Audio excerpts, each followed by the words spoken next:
ये सुब्रत राय पैसा देश का लूटा हुआ है और देश का पैसा लूटने के बाद, गरीबों का पैसा हड़पने के बाद इसी देश में सीना तान कर घूम रहा है।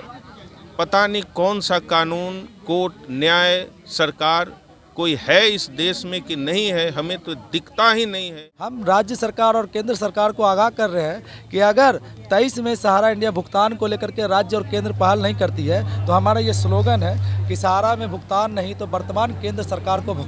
मतदान नहीं। ये पूरे प्रदेश में लाखों लोग जो है इस नारा को लगा रहे हैं और मोदी सरकार को हम बार-बार चेता रहे हैं कि जिस तरह सहारा से भुगतान नहीं तो वर्तमान सरकार को मतदान नहीं। और नीतीश कुमार को भी सचा रहे हैं। ये नीतीश कुमार करते हैं कि हम गरीब गुरबा के सरकार है, नहीं, ये गरीब सरकार नहीं है, ना केंद्र सरकार भी नहीं है, ये बड़े तबके की सरकार है, गरीब गुरबा की लड़ाई नहीं लड़ रहे हैं। हम लोग विगत 2-3 वर्षों से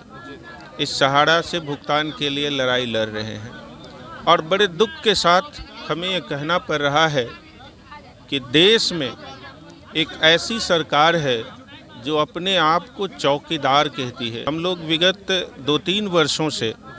इस सहारा से भुगतान के लिए लड़ाई लड़ रहे हैं और बड़े दुख के साथ हमें ये कहना पड़ रहा है कि देश में एक ऐसी सरकार है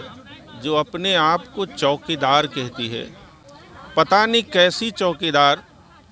कई लुटेरे देश को लूट करके विदेश भाग गए, नीरव मोदी, विजय माल्या जैसे लोग,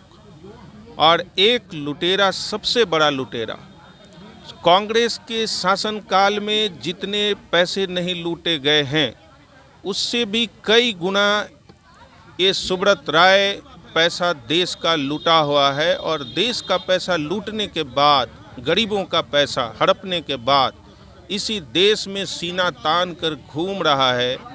पता नहीं कौन सा कानून, कोर्ट, न्याय, सरकार कोई है इस देश में कि नहीं है, हमें तो दिखता ही नहीं है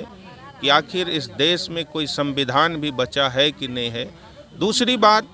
जो ये बिहार में हम लोग आज ये आंदोलन कर रहे हैं पटना में, यहाँ भी एक ऐसी सरकार बैठी हुई है जो अपने आप को सुशासन बाबू के नाम से जाना जाता है, इसे सुशासन बाबू के नाम से प्रचलित हैं और विगत कई महीनों से ये जगह जगह जा कर के बिहार में समाधान बांट रहे हैं और उन्हें आज ये भीड़ नहीं दिख रही है। कई वर्षों से लोग सुब्रत राय के द्वारा लूट लिया गया पैसा, ठग लिया गया पैसा,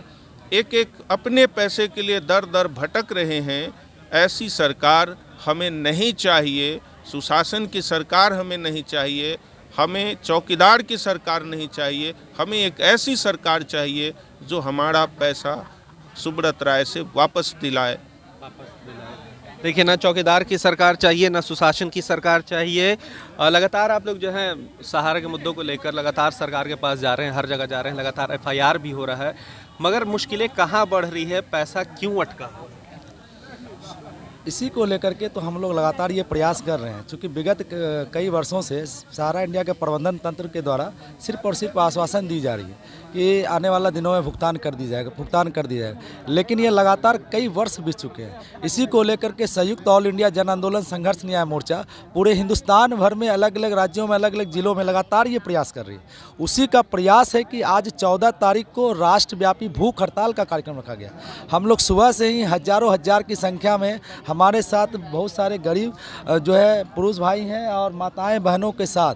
देख लीजिए यहाँ पे सब लोग निचले तबके परिवार के लोग हैं, निम्न वर्ग से लोग जुड़े हुए हैं, लोगों के जीवन भर के पैसे लगे पड़े हैं और राज्य और केंद्र इनको लेकर के सुन नहीं रही। हम राज्य सरकार और केंद्र सरकार को आगाह कर रहे हैं कि अगर 23 में सहारा इंडिया भुगतान को लेकर के राज्य और केंद्र पहल नहीं करती है तो हमारा ये स्लोगन है कि सहारा में भुगतान नहीं तो वर्तमान केंद्र सरकार को मतदान नहीं। ये पूरे प्रदेश में लाखों लोग जो है इस नारा को लगा रहे हैं। आपके भूखे प्यासे रहने से क्या लगता है, कुछ फ़र्क पड़ेगा? इसके पहले भी आप लोगों ने आंदोलन किया, जब पिछले बार आए थे तो एक हुजूम था, काफ़ी ज़्यादा संख्या में लोग थे, और यहाँ गेट बंद कर दिया गया था, यही गेट से आगे नहीं बढ़ने दिया गया था। तो क्या लगता है सरकार कोई फर्क पड़ता है? आप दिन भर भी बैठे रहेंगे तो कोई फर्क नहीं निश्चित तौर पर, क्योंकि आप जैसे भाई बंधु हैं, मीडिया सोशल मीडिया के माध्यम से ये पूरे बिहार प्रदेश में ये मैसेज जा रही है कि इतनी बड़ी व्यवस्थाएं में आज बिहार के जनता भूख हड़ताल में बैठे हुए हैं और राज्य के सरकार अगर इसको संज्ञान नहीं लेते हैं तो सरकार को निश्चित तौर पे आने वाले चुनावों में खामियाजा भुगतना पड़ेगा।